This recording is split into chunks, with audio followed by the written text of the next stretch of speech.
So what? He did it to me. Hey, coming at you with a little portion of my play from my self-published book in 2018, and is now a one-woman stage play. And that is a little portion of it. So let me go ahead and explain what the significance of that is, because let me tell you something. When my spiritual sister, fellow witness, a pioneer, that makes a difference, specially trained in ministry, 70 hours a month of ministry. So when my spiritual sister said that to me, those years ago when I was developing PTSD and all these terrible things were happening to me, I'm going from doctor to doctor and just trying to get help. It threw me in a state of shock. So what? He did it to me. Let me explain. Okay, I am Myra Cassidy, empowerment coach, religious trauma specialist, motivational speaker, and author, and trying to bring a word of encouragement and raising awareness to an emerging field of religious trauma. I have religious trauma syndrome, as I mentioned before, and today I want to let you know, if you're going to continue to watch what I'm going to share, and I'm going to share some good information and some resources. Trigger warning, disclaimer. Always remember, I'm a coach. This is a coaching platform. It is not therapy. But also today we're going to talk a little bit about my childhood trauma, and it does involve sexual assault. Okay, so if you don't want to listen, now would be a good time to stop listening. Okay, but let's get into a few things. So I wanted to share this piece of information today because I want people out here to understand that literally you could have religious trauma and religious trauma syndrome simply because of the people at the hall. Simply because you go to a toxic Kingdom Hall and the people are nasty.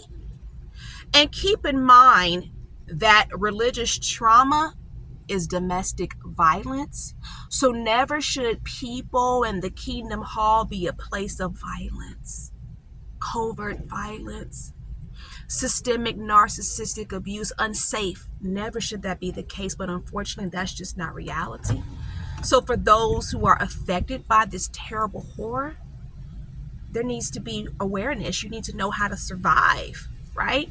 So I'm going to explain to you what happened. Okay, and this goes into like the first few minutes of my play.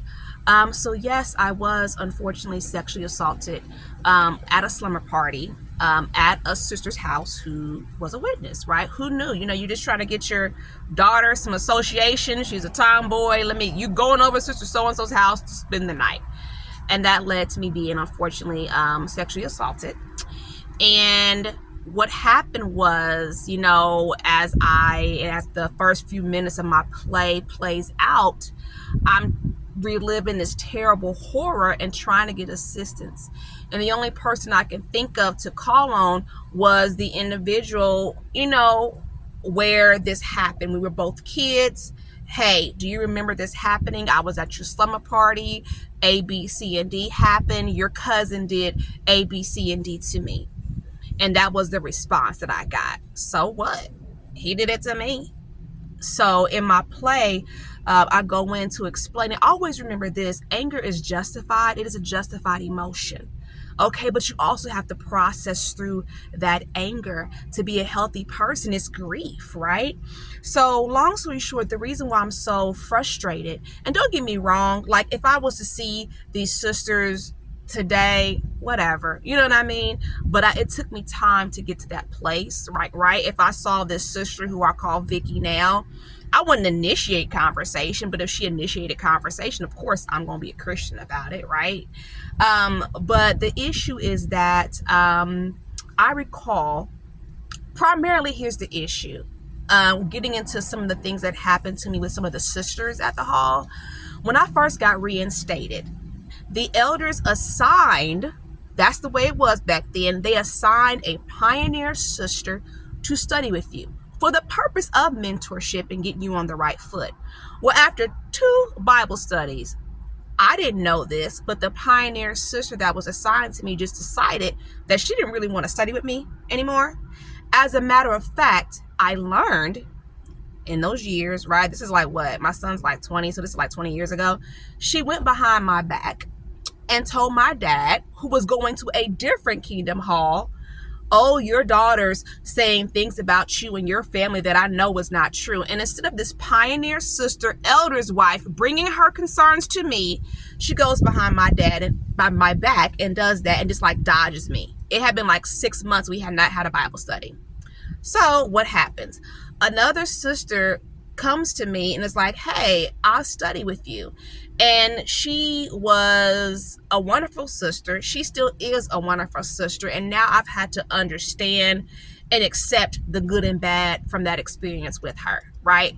So when we started studying together, one of the things that came out in our study was the fact that I had been sexually assaulted.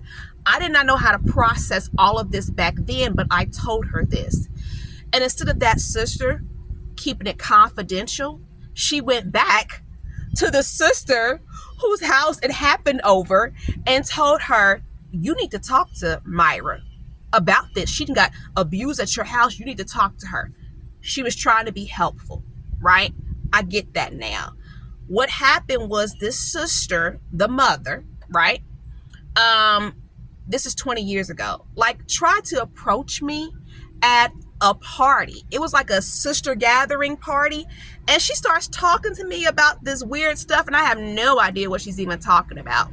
Well, what happened was, and this is me all going back in reflection and healing, it started getting out, right? It started being kind of gossipy. I honestly believe I was not there, but I believe at that same party, something happened because others, you know how women can be, other women just kept saying things to me about this party, and some people had an issue with me, some people didn't. I think something happened and Vicky clicked on her mother or something like that after I had already left that party, whatever. Because I think what happened, all these think, right? So this is not solid, right? This is me processing and reflecting. I think what happened was the mother went back and asked the daughter, do you remember a slumber party? Okay. Long story short, let's fast forward to, so what? Many years later, right? Because when I got reinstated, I was 21. So now I'm like 30, okay? Having all these weird feelings, having all these weird emotions.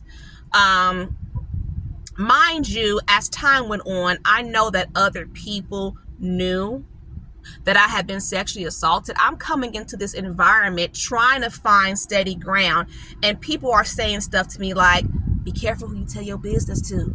Be careful who you tell your business. I have no idea what they're talking about. And even another sister said to me, you did a good job saying what you said. I'm like, what are you talking about? She said, well, who are you studying with? And I told her who I was studying with, and then she just stopped. It's like, you know what I mean? It was really weird because she was like, you did a good job saying what you said. I mean, what if they have kids? What if she does something to the baby? See, I'm getting all this like passive aggressive behavior, right? No one is being your sister's keeper and specifically saying, Myra, look, this is what happened. I'm sorry. This is what happened, X, Y, and Z. It's so funny because I would be in gatherings sometimes, and if that sister's name came up, you know, a couple of people would kind of look at me like, what's she gonna say? You know what I mean? So long story short, years go by. I'm going through my situation, right? I'm developing PTSD.